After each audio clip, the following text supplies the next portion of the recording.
Bismillahirrahmanirrahim. Assalamualaikum warahmatullahi wabarakatuh.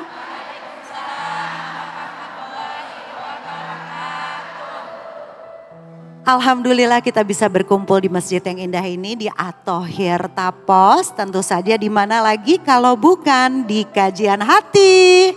Tenangkan hatimu. Tentunya bersama dengan Ustadz kesayangan kita. Masya Allah. Assalamualaikum Ustadz Ahilman Fauzi. Waalaikumsalam warahmatullahi wabarakatuh, Teteh. Kita punya tema yang bagus sekali. Episode hari ini adalah menulis harapan dalam doa, menyulam takdir lewat usaha. Kita akan berikan kesempatan untuk Ahilman. Mangga silakan. Bismillahirrahmanirrahim.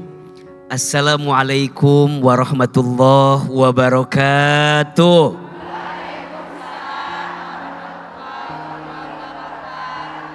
Bunda, kita punya doa. Allah yang punya takdirnya. Kita punya usaha. Allah yang punya hasil akhirnya. Maka sering Ahilman sampaikan, ikhtiar itu kewajiban. Rezeki itu kejutan dan pemberian. Pada akhirnya hanya Allah lah yang menentukan segalanya. Doa tanpa ikhtiar bohong. Ikhtiar tanpa doa sombong. Maka doa dan ikhtiar adalah dua hal yang tak bisa dipisahkan.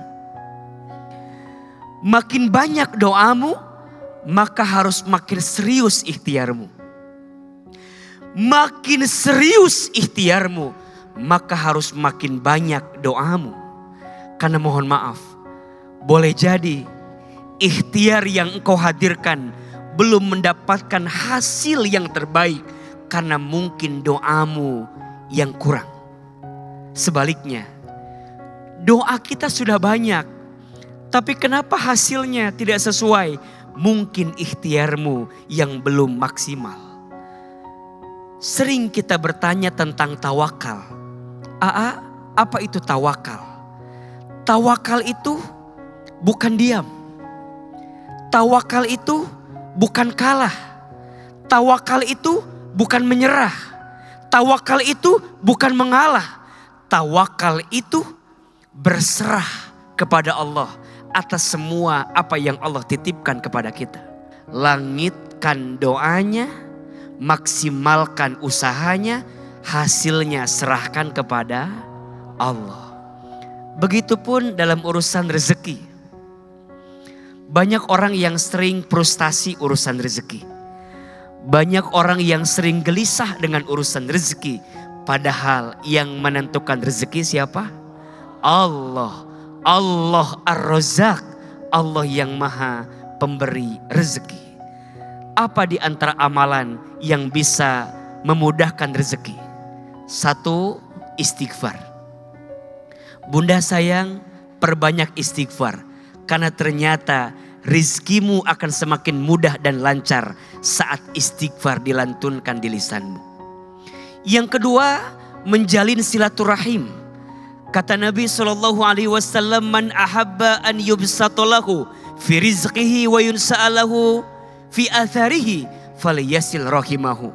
Siapa yang mau dipanjangkan umurnya dan dilapangkan rezekinya, maka sambungkan tali silaturahmi. Yang ketiga, perbanyak sedekah. Percayalah, sedekah itu menambah rezeki.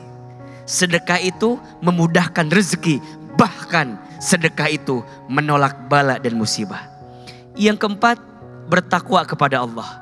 Wa may yattaqillaha yaj'al lahu mahraja wa yarzuqhu min haitsu la yahtasib. Siapa yang bertakwa kepada Allah, Allah tunjukkan jalan keluar dari jalan yang tidak disangka-sangka. Yang kelima, haji atau umroh. Ternyata haji umroh itu mengkayakan. Tidak akan miskin orang karena haji dan umroh. Justru ketika dia berangkat haji umroh, Allah bukakan rezeki yang terbaik. Dan yang keenam, memperbanyak doa. Para suami minta doa sama istri. Karena ternyata doa istri itu memudahkan rezeki. Para istri belajar bersyukur dengan pemberian suami. Karena ternyata bersyukurnya seorang istri memudahkan rezeki. Insya Allah doanya sudah, ikhtiarnya sudah, tinggal hasilnya kita serahkan kepada siapa? Kepada Allah. Karena sesungguhnya yang menggenggam semua urusan kita siapa? Allah Subhanahu wa ta'ala. Bunda. Iya Teteh. Kajian hati, tenangkan hatimu. Kita ada jamaah yang mau bertanya nih, Rania. Silakan. Assalamualaikum Ustadz. Waalaikumsalam warahmatullahi wabarakatuh. Perkenalkan, saya Rania. Saya menikah dengan suami saya di tahun 2018. Kami sama-sama pernah gagal di pernikahan sebelumnya. Lalu kami coba membangun ulang harapan Ustadz. Namun baru setahun menikah, di 2019, suami saya mulai jarang pulang ke rumah. Alasannya lembur bekerja. Yang lebih menyakitkan Ustadz, saya tidak pernah disentuh.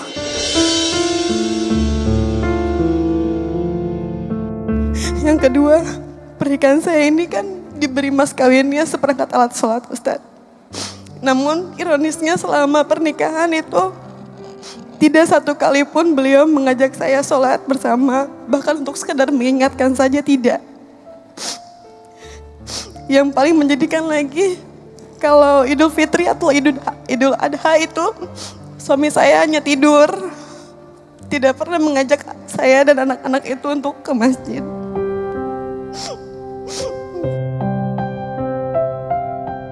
Selanjutnya secara ekonomi, saya nggak tahu harus gimana lagi Ustadz.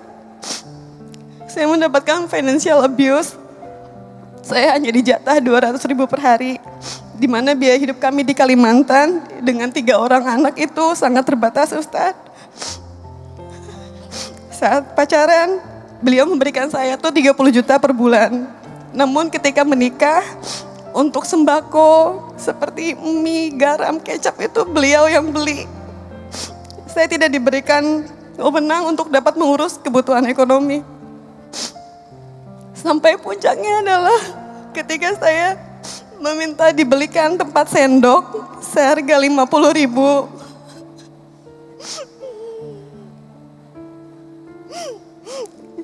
Itu tangan saya. Ustaz, saya tidak pernah tahu aset yang beliau miliki. Tapi stafnya itu selalu bercerita bahwa dia baru beli tanah, baru beli sawit, baru beli walet dan sebagainya gitu. Tapi untuk saya, selama menikah 7 tahun, saya hanya diberikan 0,7 gram emas saja Ustaz. Hingga saya memutuskan untuk bercerai di tahun ini, tim kuasa hukum saya menemukan harta bersama itu mencapai 38 miliar Ustaz. Namun saat diminta pembagian harta bersama harta gono gini, dia bilang tidak ada dan tidak menyanggupi.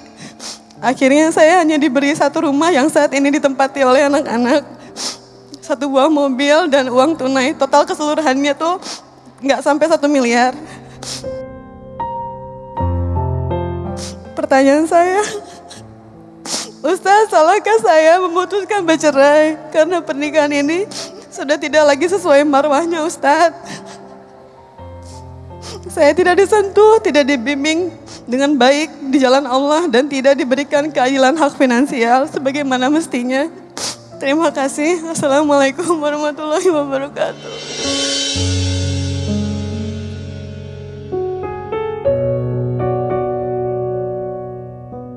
Bunda, Ahilman ingin melihat dalam beberapa sudut pandang ya. Yang pertama, sudut pandang seorang suami kepada istri.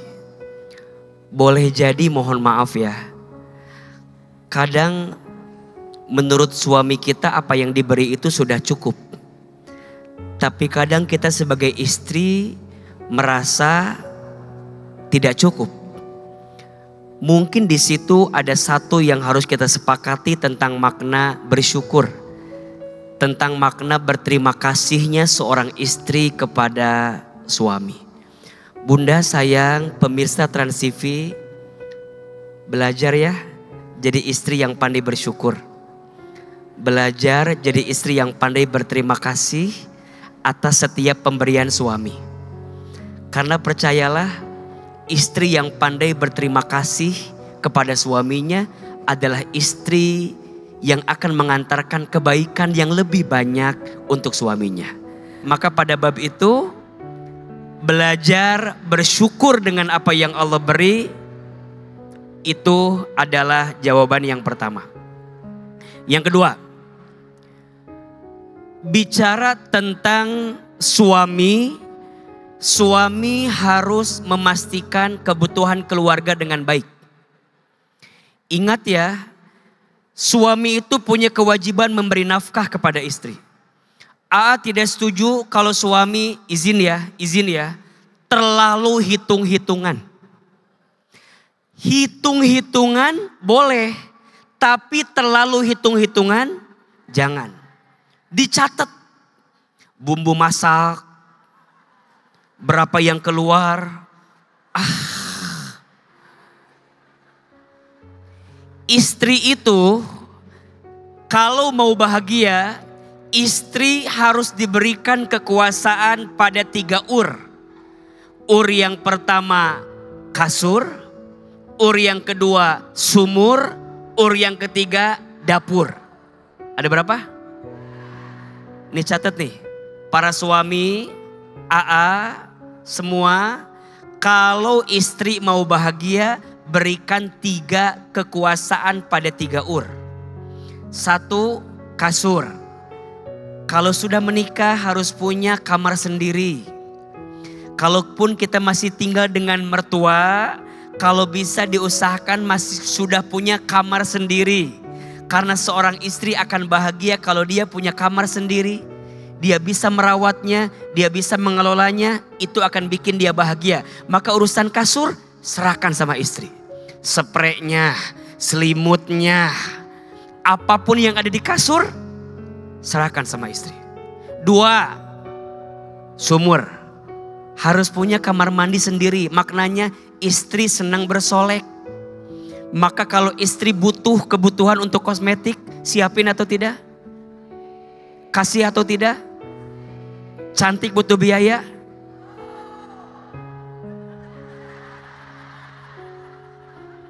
Maka izin, suami harus memenuhi kebutuhan istrinya pada bab kecantikan yang diinginkannya. Tapi juga ingat, istri jangan meminta sesuatu melebihi batas kemampuan suaminya. Skincare-nya tolong dipilih-pilih. Yang sekiranya tidak memberatkan. Jelas? Yang ketiga, urusan dapur. Istri itu senangnya masak. Pasti mbak sakit hati kalau urusan dapur tuh gak dikasih kekuasaan. Pasti banyak perbincangan ke depan. Tapi menurut Ahilman, mbaknya bersyukur, suaminya sayang sama istri, dan sekarang pilihannya harus berpisah. Harta gonogini. Apa itu harta gonogini? Harta gonogini itu adalah harta yang dimiliki oleh suami istri selama mereka berumah tangga. Apakah hasilnya harus sama? Belum tentu. Adil itu bukan berarti sama. Adil itu menempatkan sesuatu pada tempatnya. Tadi beliau menyampaikan kalau dihitung asetnya kurang lebih 38 miliar. Apakah harus dibagi 2? Tidak harus. Dilihat mana aset yang bentuknya usaha, mana aset yang bentuknya nafkah, mana aset yang bentuknya didapat oleh masing-masing di antara keduanya. Jadi adil bukan berarti harus sama. adil itu menempatkan sesuatu pada tempatnya. Sekarang 38 miliar. Mbak dikasih berapa? 1 miliar. Menurut ibu-ibu dan jamaah adil atau tidak?